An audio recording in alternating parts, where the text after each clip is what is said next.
Downey N की film IP man आप में से बहुत लोगों ने देखा होगा। ये फिल्म ब्रूस ली के गुरु इप मैन के जीवन पर आधारित है।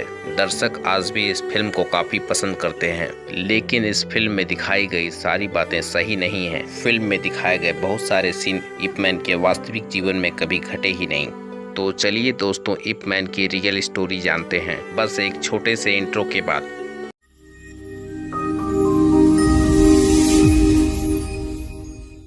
इप मैन का जन्म फोसान के ग्वांगडोंग में कैंटोनीज वंश के अमीर परिवार इप वाइडोर और नग सुई के घर हुआ था। अपने 3 भाई बहनों के साथ इन्होंने पारंपरिक चीनी शिक्षा प्राप्त किया। इप ने 9 साल से 13 साल की उम्र तक चैन वा सुन से विंग चुन सीखा। इप उनके 16वें और अंतिम छात्र बने। लगभग 4 सालों तक चैन ने इप को विंग चुन का प्रशिक्षण दिया। 1909 में हल्के स्ट्रोक से पीड़ित होने के कारण चैन अपने गाँव चले गए। उसके बाद इप चैन के सबसे वरिष्ठ छात्र नग चुंग सोक से आगे का प्रशिक्षण लेने लगे। 16 साल की उम्र में अपने एक रिश्तेदार की सहायता से हांगकांग चले गए और वहीं उन्होंने सेंट स्टीफन कॉलेज में अपना दाखिला करा लिया, जो हांगकांग में रहने वाले अमीर परिवार और विदेशियों के लिए एक माध्यमिक स्कूल था। हांगकांग जाने के 6 महीने बाद इप के लाई नामक साथी ने बताया कि उसके पिता के दोस्त लेउंग वीसी कुंग-फू तकनीकों में विशेषज्ञ हैं। उसने इप को लेउंग वीसी के साथ एक फ्रेंडली फाइटिंग मैच का प्रस्ताव दिया। उस समय तक इप कभी पराजित नहीं हुए थे, इसलिए उन्होंने मैच का प्रस्ताव मान लिया। इप रविवार की दोपहर को लाई के घर पहुंचे। वहां पर कुछ देर तक बातचीत होने के बाद मैच स्टार्ट हुआ। फाइट के दौरान लेउंग वीसी ने इप को जमीन पर गिरा दिया। एक बार पराजित होने के बाद इप ने दोबारा फाइट का अनुरोध किया। दूसरी बार की फाइट में भी इप मार खाकर जमीन पर गिर जाते हैं। इप अपने हार से निराश होकर बिना कुछ कहे वहां से चले जाते हैं। बाद में इप इतना उदास हो जाते हैं कि उन्होंने किसी से नहीं बताया कि वो कुंग-फू जानते हैं। 1 सप्ताह बाद लाई ने उन्हें बताया कि वे जिस आदमी से लड़े थे वह उनके बारे में पूछ रहा था। इस पर इप ने कहा, मैं उस आदमी से हार कर बहुत शर्मिंदा हूँ। इस बात को सुनकर लाई ने कहा कि लेउंग वीसी उनके कुंग-फू तकनीकों की काफी तारीफ कर रहे थे और उसने कहा कि लेउंग वीसी लेउंग जान के बेटे हैं, जिन्होंने तुम्हारे मास्टर चान वा सुन को प्रशिक्षित किया था। इसके बाद से इप लेउंग वीसी से कुंग-फू का प्रशिक्षण लेने लगे। 1911 में लेउंग वीसी की मौत हो गई। लेउंग वीसी की मौत के बाद भी इप कुंग-फू का अभ्यास करते रहे। 1917 में इप जब 24 वर्ष के हुए तो वापस फोसान आ गए और वहां पर पुलिस अधिकारी बन गए और फोसान में उन्होंने अपने दोस्तों और रिश्तेदारों को विंग चुन सिखाया, लेकिन आधिकारिक तौर पर उन्होंने कोई मार्शल आर्ट स्कूल नहीं चलाया। इसके बाद इप ने चियोंग विंग सिंह से विवाह कर लिया, जिससे उनके 4 बच्चे पैदा हुए। इप द्वितीय क्विनो जापानी युद्ध के दौरान अपने छात्र क्वाक फू के साथ रहते थे और युद्ध खत्म होने के बाद फोसान वापस आ गए। वहां उन्होंने एक पुलिस अधिकारी के रूप में फिर से कार्य करना शुरू कर दिया। 1949 के दौरान इप को अपने दूसरे बेटे इप चिंग को विंग चुन का प्रशिक्षण देने के लिए थोड़ा सा समय मिला। 1950 में इप अपनी पत्नी और एक बेटी को लेकर मकाओ के रास्ते हांगकांग पहुंचे।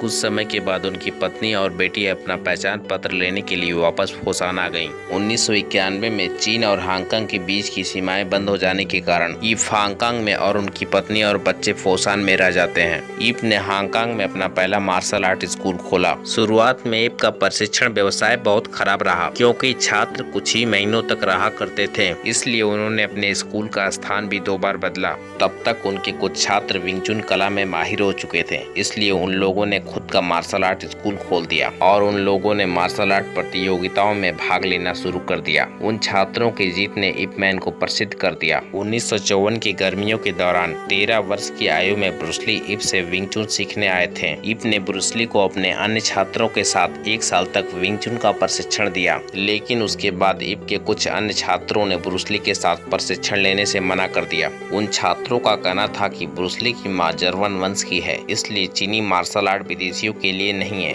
इसके बाद इप स्कूल के बाहर निजी तौर पे 2 अन्य छात्रों के साथ ब्रूस ली को विंग चुन का प्रशिक्षण देने लगे। 1955 में इप और उनकी मकान मालकिन के बीच अवैध संबंध होने के कारण उनका एक बेटा पैदा हुआ। इसी बीच फोसान में उनकी पत्नी की 1960 में कैंसर से मौत हो गई। ऐसा कहा जाता है कि इप के पहले बच्चे मकान मालकिन से कभी मिल नहीं पाते हैं। 1962 में इप के पहले बच्चे हांगकांग आ जाते हैं। 1967 में इप ने अपने कुछ छात्रों के साथ रिंग चुन एथलेटिक एसोसिएशन की स्थापना किया। रिंग चुन एथलेटिक एसोसिएशन का मुख्य उद्देश्य इप को हांगकांग में अपने खर्चों से निपटने के लिए मदद करना था। इसके बारे में कहा जाता है कि इप को अफीम की लत लग गई थी। इस बात को उनके पूर्व छात्रों में से एक डंकन लेउंग ने बताया था। उसने ये भी बताया कि इप अफीम का सेवन नियमित रूप से किया करते थे और ट्यूशन के पैसे को अफीम की लत को पूरा करने के लिए इस्तेमाल किया करते थे। 1965 के अंत में इप की मकान मालकिन की कैंसर से मौत हो गई। बाद में मकान मालकिन का बेटा इप के पहले बच्चों के साथ रहने लगा। 2 दिसंबर 1972 को हांगकांग में गले के कैंसर से इप की मौत हो गई। इप को हांगकांग में ऊ होप से कब्रिस्तान में दफनाया गया। इप ने अपने पूरी जिंदगी में कई छात्रों को विंग चुन सिखाया। इप के कुछ छात्रों का नाम इस प्रकार है: लेउंग संग,